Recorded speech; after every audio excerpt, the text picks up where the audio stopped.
Hello, I am Christopher Messier, and today I'm going to be speaking with you about my geriatric assessment for weight loss. This is the second part of my health promotion project. So, some information about my client. My client is a 65-year-old male. He's approximately 71 inches tall, weighs 215 pounds, putting his BMI at approximately 30%, which classifies him as obese. Key thing to note, just through general observation of the client, they're more than likely not obese. I mean, I would definitely classify them as overweight, but they have a decent amount of muscle mass on them, and the BMI calculator does a poor job of taking that into account. But for all intents and purposes, we will classify them as obese.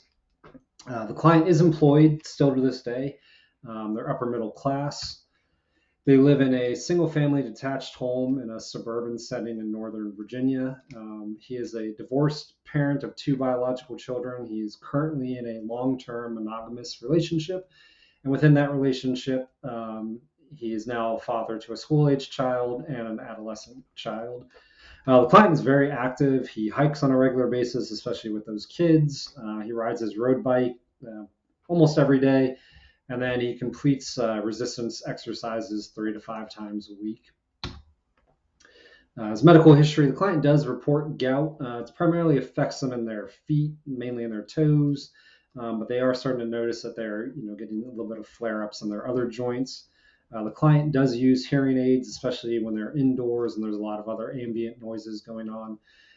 They do wear glasses, and outside of that, they had no other reported medical conditions. With that, the client does not take any prescription medication either.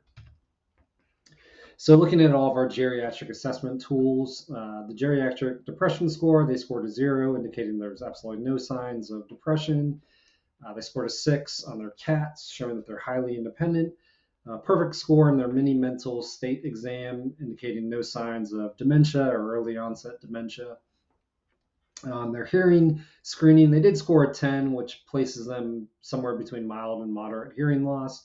But as noted, the client does wear hearing aids when needed. So how this all ties into Healthy People 2030, one of the main things that Healthy People 2030 are trying to do for older adult population is to increase their physical activity. By doing this as nurses, we're promoting that physical activity. This can help improve their overall health and well-being. This allows them to maintain a higher degree of independence, which should hopefully lead to a better quality of life as they continue to age. So my nursing diagnosis for this client is that the client is at risk for developing decreasing physical activity, as evident by the client's reported joint pain from their gout, their increased BMI 30, which classifies them as obese, and a reported pain of a 5 out of 10 while running. The client used to run a lot, so them now having pain while running is kind of discouraging them from running. So working with the client, we developed some short-term goals to improve their physical activity. With that, one of them, and primarily looking at losing weight to increase their physical activity. So in order to do that, one of our short-term goals was to develop a meal plan. The client would develop a meal plan that would place them in enough of a caloric deficit to lose approximately 2 pounds per month within the next 2 months. So along with developing that meal plan, another short-term goal was to implement the meal plan. So once the client develops that meal plan, the next stage would be to implement that meal plan in order to achieve that weight loss goal. So all of this would be self-monitored, self-evaluated. Me and the client spoke about their basal metabolic rate, them using their Garmin watch to get some health data metrics, primarily looking at like their caloric expenditures throughout the day. So the long-term goals in relation to this improving physical activity would be to lose that weight. So the client will lose 10 pounds over the next 6 months, which will ultimately help them reduce their BMI from 30 to 28.6, placing them into just a more generalized overweight category. And then on top of all that, the other thing we really wanted to do was get the client running again, because that was very important to them. So With that weight loss, we would hopefully see that the client will be able to run 2 miles with a manageable level of pain, which so that client was a 3 out of 10, and that they'd be able to do this within the next 6 months. Again, all this is going to be self-reported, so the client will understand their own pain based off their previous acknowledged pain while running to what they now feel like at a lower weight while running. So based on the client, interaction, we looked at how they best learn. The client is college educated. They're very computer literate. They know how to use a phone. They know how to use a computer, tablet, cell phone, laptops, etc. So with that, we did a combination of audio, visual, and kinetic learning styles. So one of the big things we really went into is we went into up to date, and then we just talked about different ways to do non-pharmacological pain management.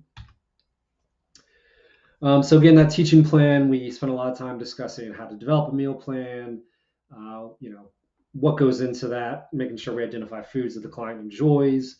We didn't really have to spend too much time going over their exercise program because the client is very active already. So, we just spoke about, maybe different ways they can add more resistance training or making their walking or hiking a little bit more intensive. Same thing with their biking. And then to really help with the pain, we talked about stretching and warming up, especially as they're getting older. So the weight loss plan. So like I said, we spent some time on up to date. One of the things we looked at was determining their basal metabolic rate. So we used the Harris-Benedict equation to determine that. Using that equation, we found that based on their current weight, that their basal metabolic rate would place them at just over 1,800 calories a day to sustain their current weight. So that, in conjunction with the amount of exercise that they do, and plus the fact that they're still working, we place their caloric needs roughly around 2,500 calories a day to maintain their weight. So if we put them in a 250 calorie deficit per day, at the end of each week, we would lose approximately a half a pound, and this would allow them to lose approximately 12 pounds over 6 months, meeting our goal of 10 pounds. So to go into that meal plan, we then also looked at some, ways to identify your macronutrients. So we wanted to make their meal plan primarily focus a lot on their protein. So we wanted to have about 1 gram of protein per body pound or pound of body weight. This will help them sustain the muscle that they do have and make sure they're not going into any type of crazy caloric deficit. So the client understood, based off our education, that for each gram of protein that they ingest, that's approximately 4 calories per gram. The rest of their meal plan will then consume of their carbohydrates and their fats. So we're looking to keep them at around 45 to 55% of their meals being carbohydrates, and then that last 20 to 35% being fats. So we went over using it's an app called MyFitnessPal. It's free. It's a great little app that you can either scan barcodes, take pictures of foods, and it'll give you the caloric breakdown with all the nutritional information of calories, protein, fats, carbs, et cetera, et cetera. So going into that really help the client develop their own meal plan and really take control of this process. Some other things we talked about that weren't so much necessary to this client, but they're just good information for them to have, especially as they're aging. We spoke about the Geriatric Nutritional Risk Index. There's a study by Kregel that came out in the last year. It basically goes into how this metric, it's a formula. It kind of develops a risk range. So one of the main things that this thing's really looking at is, once a geriatric person has some form of trauma, based on their weight, how detrimental is that trauma going to be if they're hospitalized? So part of this formula required us developing the client's ideal weight. And that ideal weight based on this formula was that they would be 160 pounds. And then the other big key factor about this formula is their serum albumin levels. So me and the client spoke about the fact that if they maintain that healthy protein-rich diet, they'll always maintain a healthy albumin level. And then the formula normalizes the weight factor. If you're above your ideal weight, it's only a factor of 1, whereas those detrimental effects really occur once you drop below your ideal weight. So what this was all for me and him to talk about was the fact that, losing weight is good.